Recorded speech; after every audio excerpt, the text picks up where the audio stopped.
কিরে কি করছিস? আরে আরে ভাই মাছ ধরতে বললেন। আমি গোপন সংবাদের ভিত্তিতে সংবাদ পেলাম তুই নাকি স্কুলে যাওয়ার ভয়ে মাছ ধরতে আসিস। জি জি। আমিও ছোটবেলায় স্কুলে যাওয়ার ভয়ে মাছ ধরতে আসতাম, এখন আমার ভ্যান চলা খাওয়ার ভাগ।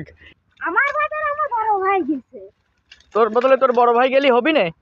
আরে হ্যাঁ হ্যাঁ। তোর বদলে তোর বড় ভাই গেলি হবি না, কিভাবে বুঝলি? আরে তো আমি বলছি, তুমি শোনো। আমার পাড়ায় একজন মরে গেছিল, তাই আমার বাড়ি দাঁত দিতে আইছিল।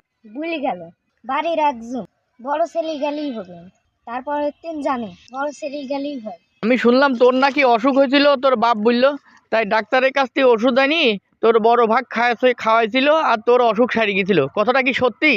না।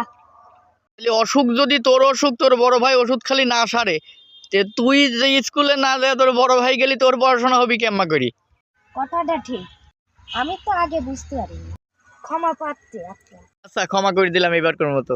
আর এই কাজ করবি না, হ্যাঁ? আগে স্কুলে যাবি, তারপরে মাছ মারবি স্কুল থেকে আসি, ঠিক আছে? ঠিক আছে।